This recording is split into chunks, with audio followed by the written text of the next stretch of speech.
God says to Abraham, leave your father and your mother from this fertile and economic hub of Saudi Arabia. God says, to a place I will show you. Now, say with me, fighting for my prophecy. Now, understand this. So God speaks to Abraham. Okay, leave your father, your mother to a place I'll show you. There, I will make your name great. Now, let me just take you through into the Middle East for you to understand. I'm not good in drawing maps and all these type of things. So, now, this is Iran. Okay? This is Iran. And this is Pakistan. And this is what is known as Iraq. And we have Saudi Arabia here. It goes this way. Then we have this part. Then we have Israel. Are you understanding? Now, this is an ocean. It starts from here. It's known as the Strait of Hormuz. The one that you are hearing all this battle, that Iran has shut this. You're hearing that, right? Then here we have got Oman. Then you have got Dubai is here. Now, so this is Dubai. When you are in Dubai, when you see this ocean here, it's a very thin thing. It's about like 48 kilometers. The other side is Iran. Why am I teaching you? Now, this is Saudi Arabia. Now, this is why this place has got so much oil. So Iran here, they've got oil. Iraq, they've got oil. Saudi Arabia, oil. Oman, all these countries that are here. Dubai, they've got oil. And you go in like that. And this is Pakistan. So this sea here goes like this, and then there's a huge sea going there. Here there's a small island here. Here, there's a small island of Iran. Now let's look at this story. In those days when people, so this Iran here was known as Persia. This is where there was Queen Esther. Iraq used to be called Babylon. This is where there was Nebuchadnezzar. This is where there was Daniel. Now, this is Saudi Arabia, known as this place here, and where there is so much oil here. It's called This is where Abraham came from, here. Now, if you look at this place here, there's so much economic activity starting from here, here, here, here, and to Dubai here. This circle, because of the Strait of Hormuz, it gives them oil in all these places. And there's so much transportation, and it's an economic hub. It is what made these countries great. So Babylon was so great because of an economic activity happening here. Saudi Arabia and there was so much economic activity happening here. Persia was so much because of it. Are you understand what I'm trying to teach you? Now understand this. So this is Israel. This is a desert.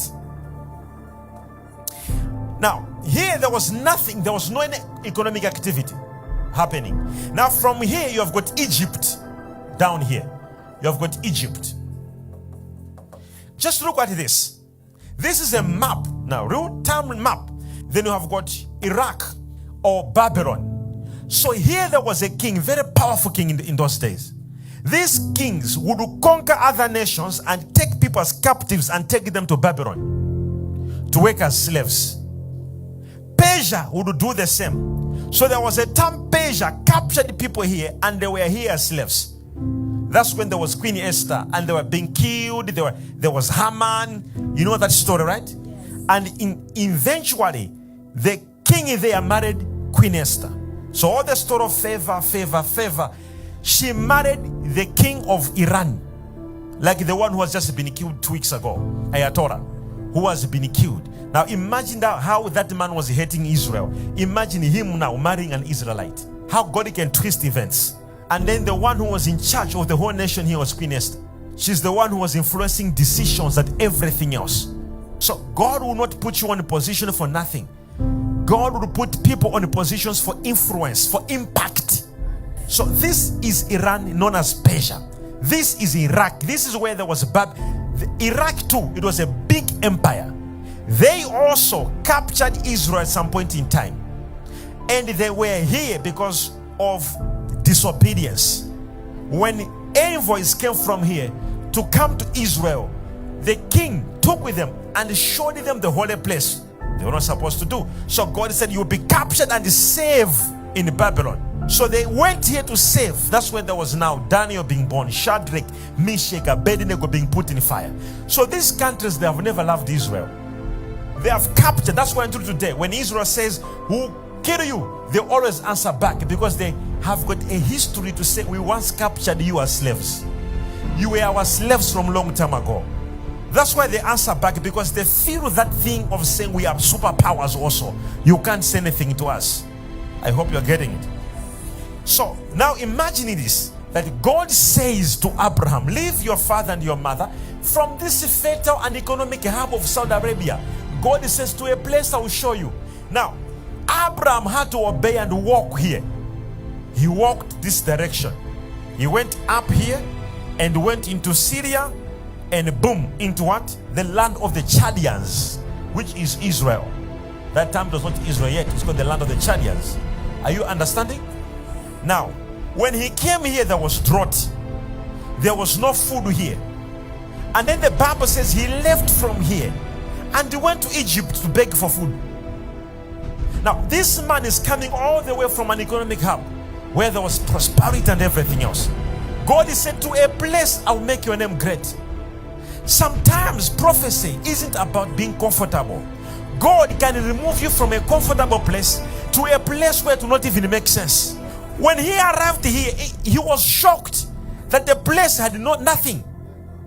He had to lie to say, my wife, you should say you are my sister. So he go to Egypt and beg for food. Yet he had left a place of plenty. Some of you have got prophetic messages, and right now everything is not making sense. Yet you have a prophecy.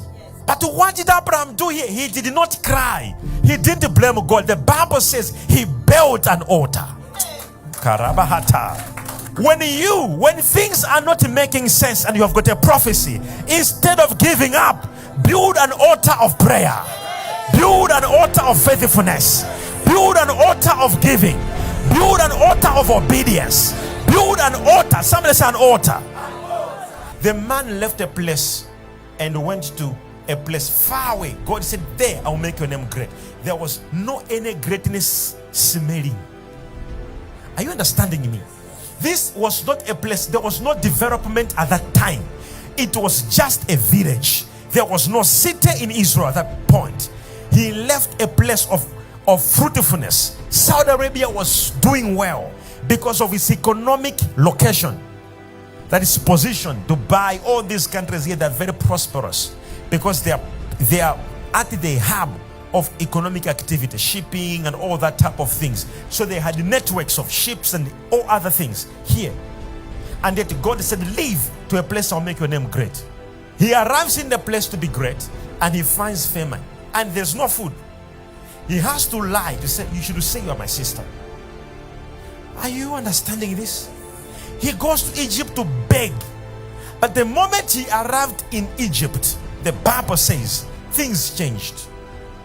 He was welcomed by the king. You're not getting it. And the king gave him half of the economy. In chapter 13, in verse 2, the Bible says Abraham became rich in gold, in silver, and in the livestock. But when he got all this prosperity, it did not change his prophecy. He went back to the place God has said, go to this place. I'm trying to talk to somebody.